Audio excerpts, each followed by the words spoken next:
Praktik segitiga restitusi, demonstrasi kontekstual, modul 1.4 budaya positif.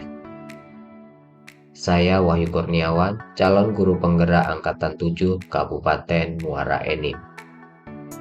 Restitusi.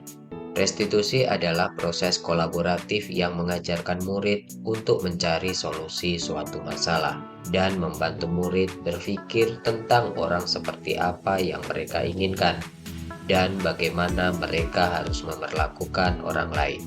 Restitusi membantu murid menjadi lebih memiliki tujuan, disiplin positif, dan memulihkan dirinya setelah berbuat salah. Segitiga restitusi. Segitiga restitusi adalah suatu proses dialog yang dijalankan oleh guru atau orang tua agar dapat menghasilkan murid yang mandiri dan bertanggung jawab. Dalam segitiga restitusi terdapat 3 langkah. Yang pertama, menstabilkan identitas. Yang kedua, validasi tindakan yang salah. Dan yang terakhir, menanyakan keyakinan. Berikut ini praktek segitiga restitusi pada kasus pertama, yaitu murid yang bernama Nia mengalami masalah karena saat ujian ketahuan menyontek oleh pengawas ujian.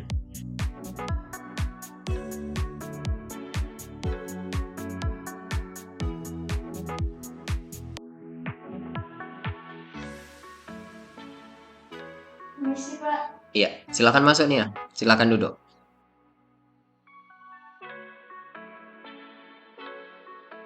Nia, Bapak tadi dengar laporan dari guru pengawas kalau kamu menyontek saat ujian. Iya, Pak. Tadi saat ujian saya kesulitan dalam mengerjakannya. Jadi saya nyontek. Malah ketahuan saya pengawas. Ya, kamu pasti bingung kalau tidak bisa mengerjakan ujian, sehingga kamu cari cara untuk mengerjakannya. Kamu memilih menyontek. Bapak pun kalau tidak bisa mengerjakan ujian pasti bingung juga. Sekarang, apakah kamu tahu kalau kamu sekarang berada dalam masalah? Iya, Pak.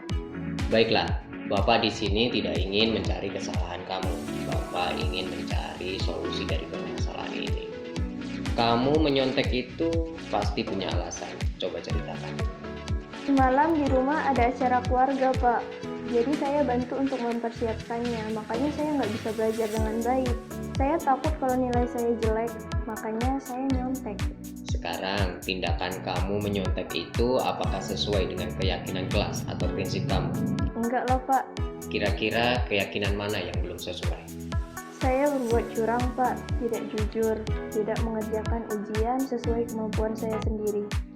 Kamu yakin tidak kalau jujur itu penting buat kamu? Penting lah, Pak. Iya, memang nilai itu penting, tetapi jujur itu lebih penting agar bisa dipercaya oleh orang lain. Sekarang, apakah kamu bersedia memperbaiki masalah ini? Iya, Pak. Kalau kamu mau memperbaiki masalah ini, kamu mau menjadi orang seperti apa? Saya akan menjadi orang yang bertanggung jawab, percaya diri, dan tentunya jujur dalam melakukan sesuatu. Bagaimana rasanya kalau menjadi orang yang jujur, bertanggung jawab, dan percaya diri? Tentunya nyaman, Pak. Tidak dihinggapi rasa takut seperti saat menyontek. Dan bangga karena bisa mengerjakan ujian sesuai dengan kemampuan saya sendiri. Sekarang, mari kita pikirkan solusi dari permasalahan ini. Baiklah, Pak, saya akan mengerjakan ulang ujian dan akan berusaha untuk mengkampanyekan tidak menyontek dan berbuat jujur dalam mengerjakan ujian. Praktek segitiga restitusi selanjutnya pada kasus 2, yaitu murid yang bernama Helviza marah dengan membentak-bentak temannya yang bernama Vito karena Vito meminjam penghapusnya tanpa izin dan merusaknya.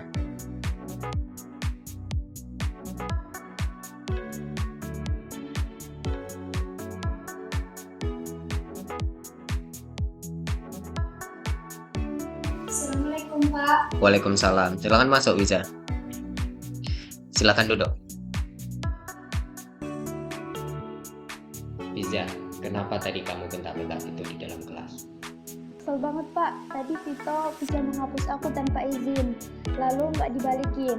Jadi pas aku ambil, penghapusnya sudah terbelah-belah. Ya saya bentak-bentak Vito, Pak. Ya, pasti kamu marah kalau barang milik kamu dipinjam oleh orang lain dan dirusaknya. Bapak pun juga begitu, kalau barang milik Bapak dirusak oleh orang lain. Kemudian, kamu mau melakukan apa pada saat itu? Ya itu Pak, saya bentak-bentak Vito di kelas.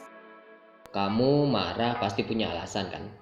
Iyalah Pak, bagaimana tidak marah kalau barang milik saya dirusak oleh orang lain. Ya wajar kalau kamu marah, karena kamu ingin menjaga barang yang berharga milik kamu. Untunglah kamu tidak berbuat lebih buruk lagi. Untung Pak, saya masih bisa bersabar. Saya hanya membentak-bentaknya, tidak berbuat lebih buruk lagi dari itu. Iya, walaupun kamu marah, kamu masih bisa bersabar. Tindakan kamu membentak-bentak Vito itu sesuai dengan keyakinan kelas atau prinsip kamu tidak? Keyakinan kelas mana yang belum sesuai dengan sikap kamu? Karena emosi, jadi saya tidak menghargai orang lain Pak. Kamu yakin menghargai orang lain itu penting buat kamu? Sangat yakin Pak. Bapak setuju dengan kamu kalau kita harus saling menghargai. Kira-kira kamu bersedia memperbaiki masalah ini? Bersedia Pak. Kalau kamu mau memperbaiki masalah ini, kamu mau menjadi orang seperti apa? Saya akan menjadi orang yang sabar, menghargai orang lain, dan pemaaf Pak. Baik, mari kita pikirkan bagaimana cara memperbaiki masalah ini. Apakah kamu ada solusinya? Saya akan meminta maaf kepada Vito dan tidak akan mengulangi marah-marah di depan kelas. Tentunya saya akan menghargai orang lain, Pak. Berikut ini tanggapan murid mengenai perasaan mereka ketika saya melakukan praktik segitiga restitusi. Setelah praktek tadi, kami merasa percaya diri dan tidak takut berbuat salah dan menjadi bertanggung jawab atas perbuatan yang kami lakukan. Kami juga mandiri dalam mencari solusi permasalahan yang kami perbuat. Demikianlah praktek segitiga restitusi yang telah saya lakukan. Terima kasih, salam dan bahagia.